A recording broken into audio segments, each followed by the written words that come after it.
Buenos días, jóvenes. Nuevamente, continuando con sus clases pregrabadas, vamos a hablar sobre el tejido conectivo.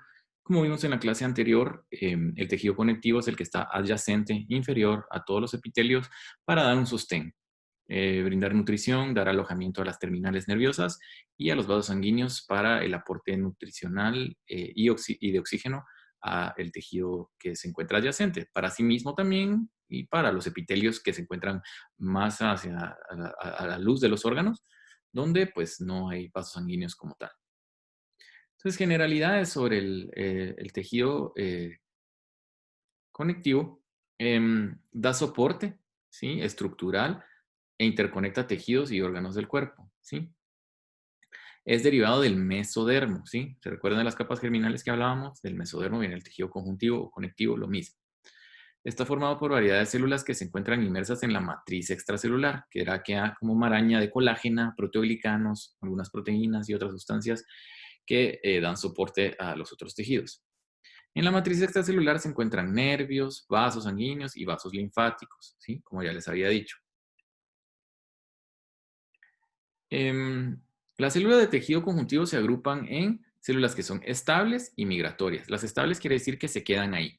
Células propias del tejido, como lo son los fibroblastos, que son los encargados de producir fibrinógeno, ¿sí? Que posteriormente se puede transformar en fibrina. Los condroblastos, ¿sí? Que son las células que dan como producto el cartílago. Los osteoblastos, que cuando maduran se convierten en osteocitos que dan como producto el tejido óseo, ¿sí? Y los adipocitos que dan como producto el tejido adiposo. Estas no se mueven del lugar, es decir, los fibroblastos se quedan en el tejido conectivo debajo de la piel, por ejemplo. Los condroblastos se quedan en el cartílago, ¿sí? Y se transforman en condrocitos ya maduros después. Los osteoblastos se quedan en el hueso, se transforman en osteocitos y se calcifican y se convierten en hueso. Y los adipocitos se llenan de grasa y se quedan en el tejido adiposo. Las migratorias son células de vida corta, son reemplazadas por células que se generan en la médula ósea, ¿sí? ¿Cómo es la sangre? ¿Sí? La sangre es un tejido, como toda agrupación les parecerá la sangre no es un tejido, pero por concepto lo es, porque es una agrupación de células, ¿sí? La sangre es un tejido migratorio, conectivo, ¿sí? Que está lleno de macrófagos, células cebadas o mastocitos, que son los productores de histamina y que dan la respuesta de picazón, por ejemplo, cuando nos pica un mosquito, lo hace como defensa.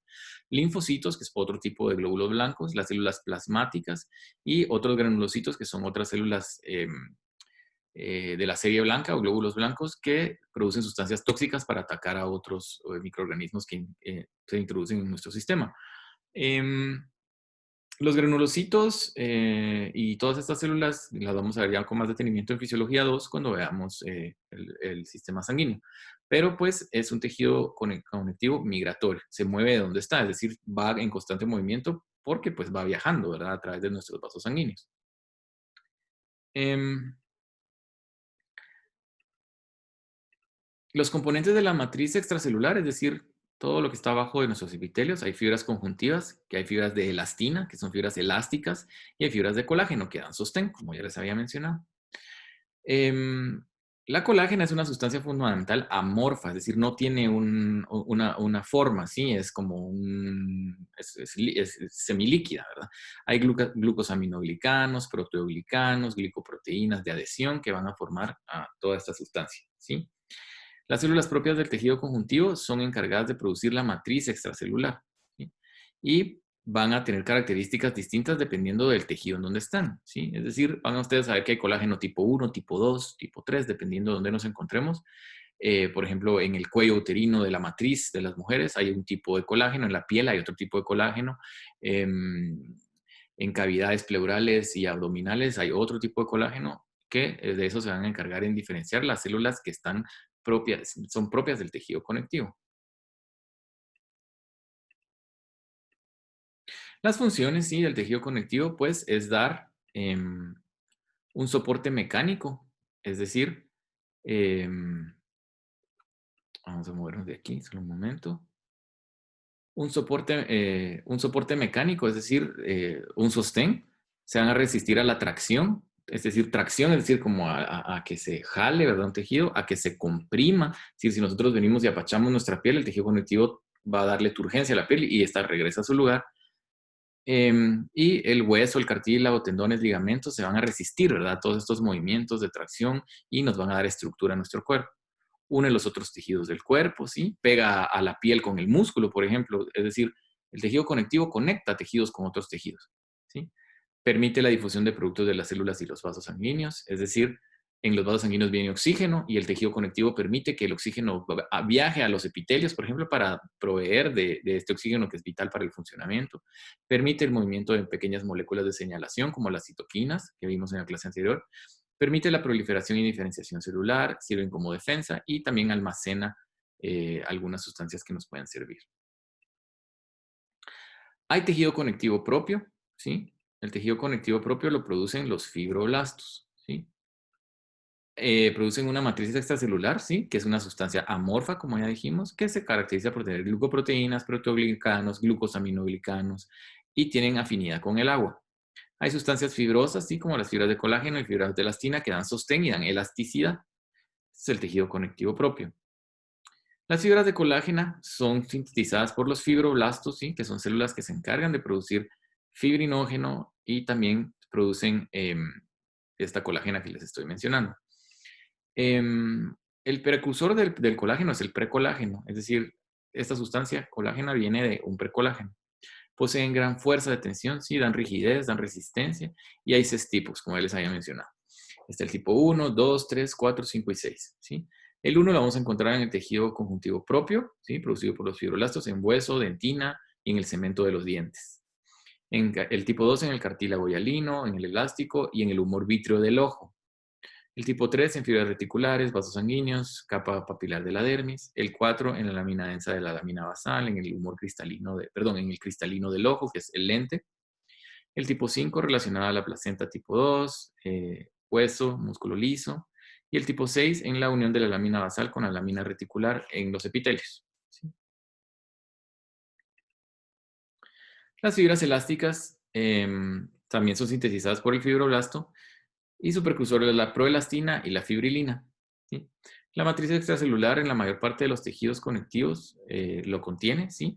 En arterias, vías respiratorias, ligamentos. Las arterias son tejidos sumamente resistentes y elásticos. ¿Por qué? Porque ellas son las encargadas de mantener la presión arterial, ¿sí? Entonces ellas deben de poder venir y regresar a su tamaño dependiendo de la necesidad y de resistirse cuando hay un gran paso de sangre a través de ellas que se resistan a distenderse en algún momento.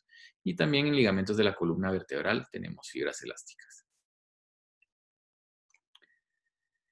Esta sustancia fundamental amorfa, ¿verdad? La matriz extracelular es un gel semisólido que rodea las células y las fibras conectivas. Está compuesta de nuevo por glucosaminoglicanos, protoglicanos, ¿sí? Estos tienen adentro electrolitos, agua y dan resistencia a la compresión. Como en el caso de la piel, lo que nosotros conocemos como turgencia. Si ven aquí en el video de abajo, si yo jalo mi mano así, mi piel regresa inmediatamente a su lugar. Pero conforme la edad vaya pasando, ¿sí? Cuando yo ya tenga 60 años, esto se va disminuyendo porque la colágena se va disminuyendo. Entonces yo hago esto, háganlo en alguna persona, abuelito o algo, y la piel no regresa a su lugar inmediatamente, sino que se tarda más en regresar. ¿Por qué? Porque ya no hay tanta colágena y se pierde la elasticidad. Entonces, como primer tarea, sí, vamos a dejarles como investigación que ustedes investiguen cuál es el papel de la vitamina C en la síntesis de colágeno y qué puede ocasionar la deficiencia de vitamina C, ¿sí? Esta es su primer tarea.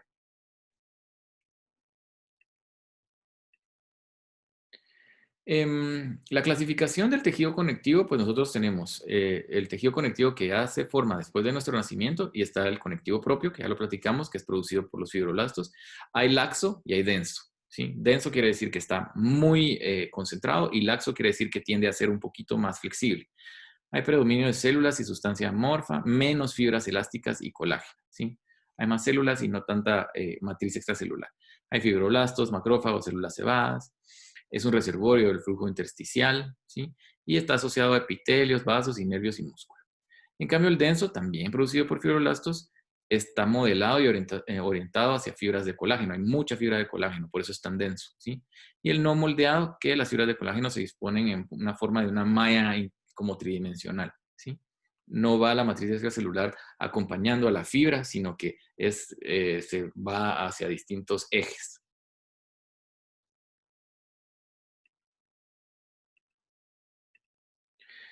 El especializado, ¿sí? Vamos a tener nosotros que hay tejido conectivo especializado como el reticular, en el que predominan fibras de colágeno reticulares como forma de red. Esos fibroblastos que lo producen ya son más especializados y proveen un soporte estructural a las células, ¿sí? Para que no se pierda la conformación de las células y la forma. El adiposo, ¿sí? Que da producto a los adipocitos o nuestro tejido adiposo que almacena grasa en forma de triglicéridos. El cartilaginoso, que tiene una abundante matriz extracelular y es producida por los condroblastos, que más adelante cuando maduran se convierten en condrocitos y sintetizan la matriz cartilaginosa que dan el sostén a todo nuestro tejido de cartílago, que es el que está en nuestras articulaciones, ¿sí? Por ejemplo, en la rodilla, el hueso de la tibia, cuando entra en contacto con nuestro fémur, ¿sí? Para que el hueso, que es duro, no entre en contacto por sí mismo y haya demasiada fricción, el cartílago provee como una superficie suave, ¿sí? Y el tejido óseo, ¿sí? Que predomina matriz extracelular, pero esta se calcifica, por eso se vuelve dura, ¿sí? Y se precipitan, ¿verdad? Las sales de calcio sobre el colágeno y entonces este se endurece. Los osteoblastos son los que producen esta matriz y después cuando ya se calcifican se convierten en osteocitos.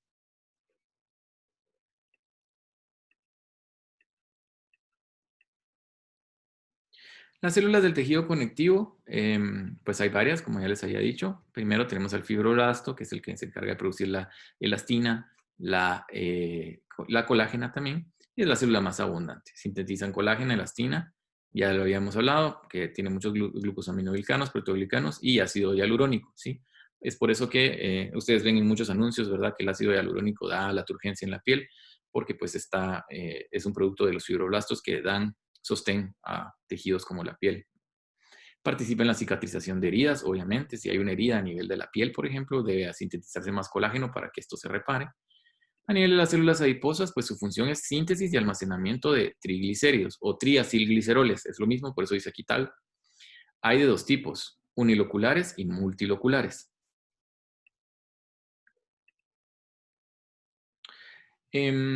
Aquí podemos ver nosotros que hay dos tipos de adipocitos. El adipocito blanco, que es el que predomina en la vida adulta, ¿sí?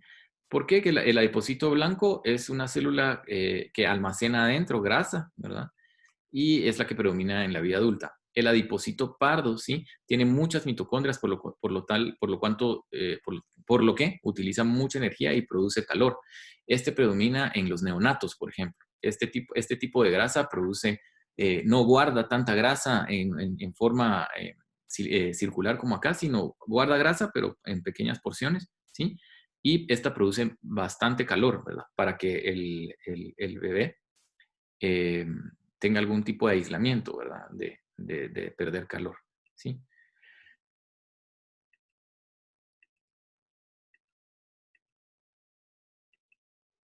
Las células cebadas o mastocitos es lo mismo.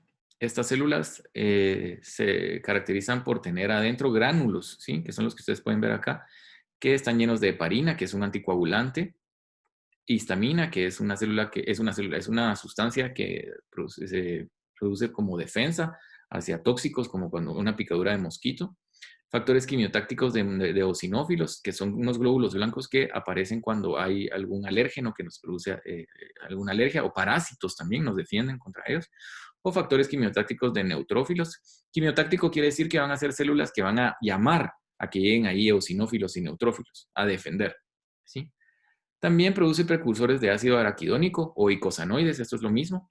Leucotrienos, tromboxanos, prostaglandinas, que son sustancias que van a modular la inflamación, es decir, a llamar más células para que lleguen a defender o a reparar o a atacar algún microorganismo, ¿sí? Y las células de tejido conectivo móvil, que ya lo habíamos platicado, pues son las células las células plasmáticas, ¿sí? Vienen de los linfocitos tipo B, ya lo vamos a ver en Fisio 2, pero son glóbulos blancos que se encargan de situarse en algún lugar donde hay algún insulto y producen anticuerpos o inmunoglobulinas. Es por eso aquí la abreviatura IG, inmunoglobulina, es sinónimo de anticuerpos. Tenemos 5 tipos de anticuerpos: la inmunoglobulina A, la inmunoglobulina M, la G, la D y la E, ¿sí? La A es la que está en todas nuestras secreciones, como saliva o en la leche materna. La inmunoglobulina M es la que se eleva cuando nosotros tenemos una infección aguda. La G es la que se queda de memoria Por ejemplo, yo tengo una infección por varicela, pero yo vengo y hago inmunoglobulina G, que memorizó cómo atacar a ese virus y por eso es que no me vuelve a dar. La inmunoglobulina D, que no se sabe cómo funciona, y la inmunoglobulina E, que ataca, se elevan reacciones alérgicas. ¿Sí?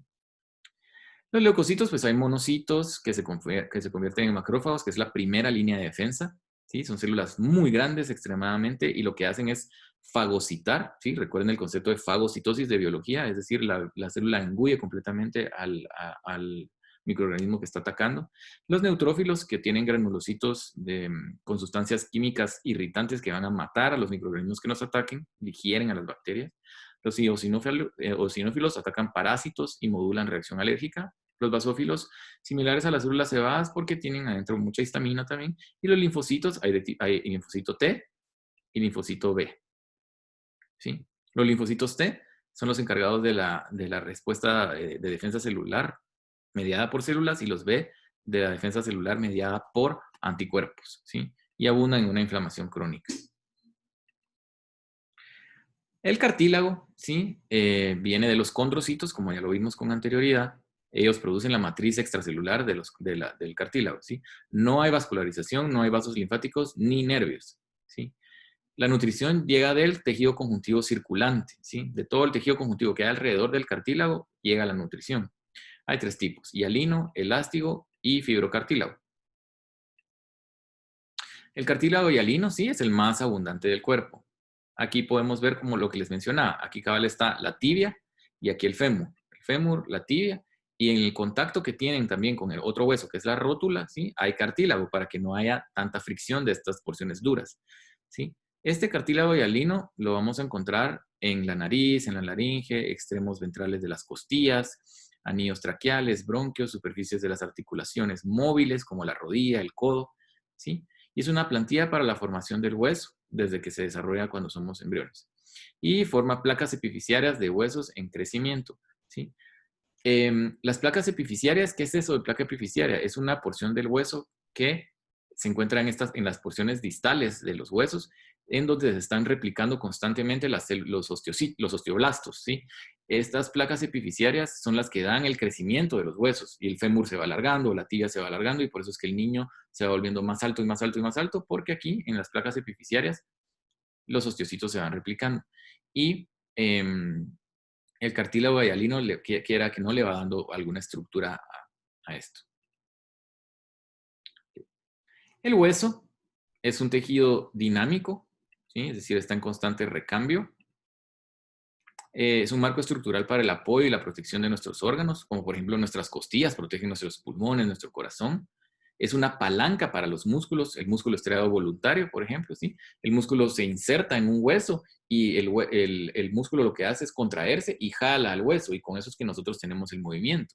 Como el brazo que yo estoy levantando acá, ¿sí? Si yo levanto mi brazo de esta manera, es porque estoy contrayendo mi bíceps, que está insertado en mi radio y en mi cúbito, y cuando se contraen funciona como palanca el hueso, ¿sí?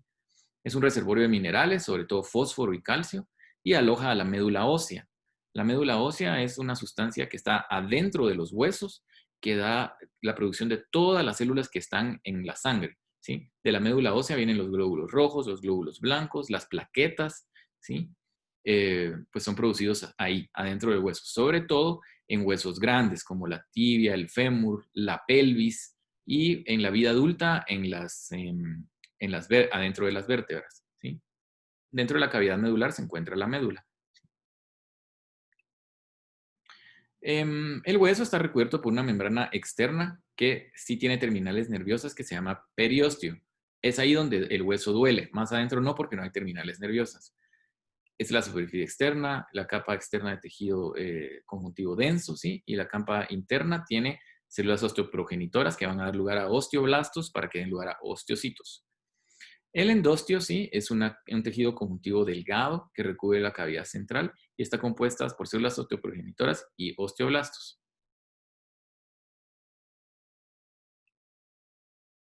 La estructura del hueso, como ya les había adelantado, nosotros tenemos el tallo de un hueso largo, por ejemplo, este es un fémur, ¿sí? Eso es la diáfisis, es todo el tallo del hueso. Los extremos, sí, que son las partes más externas de los huesos, se les conoce como epífisis. La placa epifisiaria, que sería lo que va acá, que ya les había mostrado yo, que es donde se está dando la reproducción de células para que estos huesos se alarguen. Esto se da en la niñez y en la adolescencia. En la vida adulta, estas placas se sellan, ¿sí? Y ya no sigue el crecimiento. Y esta placa epifisiaria se dan dos tipos de huesos, ¿sí? En el hueso compacto, denso, la superficie exterior, y en hueso trabecular o esponjoso, em, que se da en la cavidad medular. Esta capa medular, este hueso trabecular o esponjoso es el que ustedes ven acá, que está más pegado a la médula, por ejemplo, que lo ven es como que tiene agujeros, ¿sí?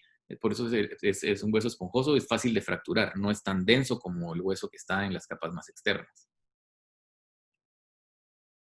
Las células del hueso, pues como ya les había dicho también, tenemos el osteoblasto que va formando hueso nuevo, ¿sí? El osteocito es una célula como el osteoblasto, pero ya maduro, ¿sí? Y da el mantenimiento a la matriz ósea, ¿sí? Le da estructura.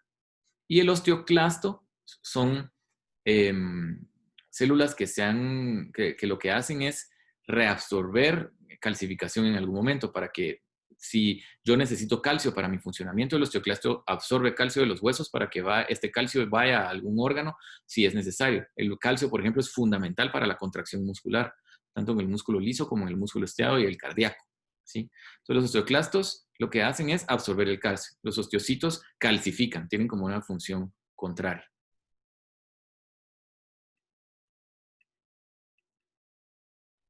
Entonces nosotros vemos acá cómo es la vía del crecimiento de las células óseas, ¿sí?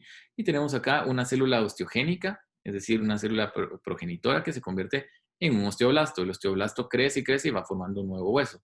Y el osteocito, ¿sí? Este ya se queda adentro de la matriz ósea, calcificado en su alrededor, ya es maduro y mantiene la estructura ósea. Y los osteoclastos son los que funcionan para reabsorber calcio de la matriz ósea. Tienen un borde de cepillo, ¿sí? Que es el que se encarga de absorber y absorber calcio y de darle la forma al hueso como debe de ser.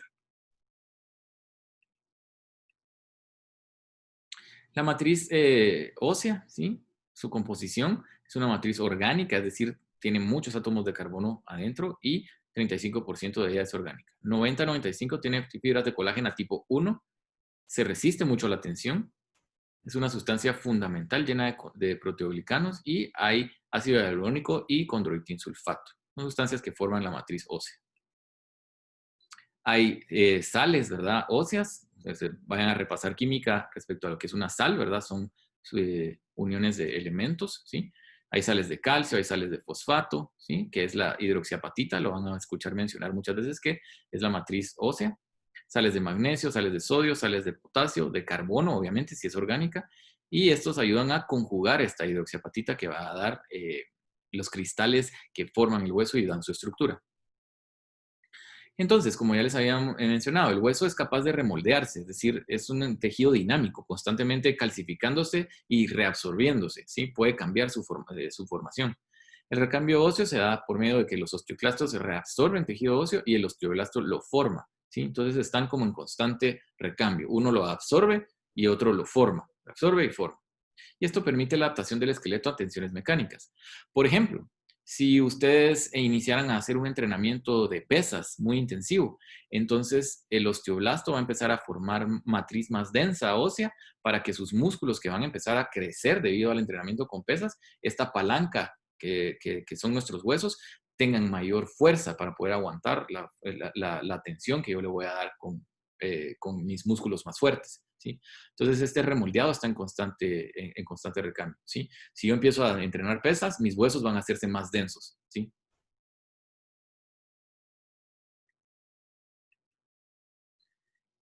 Entonces, de nuevo, ¿verdad? El osteoblasto forma hueso, a medida de resumen, y el osteoclasto reabsorbe constantemente, ¿sí? Tiene enzimas, ¿verdad? Que hacen que se deshaga el hueso y lo puedan absorber. Y tienen como la fosfatasa ácida que va a actuar sobre la hidroxiapatita, la va a deshacer para que se pueda reabsorber el calcio. Ok, entonces hasta acá con tejido conjuntivo. La próxima clase estaremos hablando sobre tejido nervioso.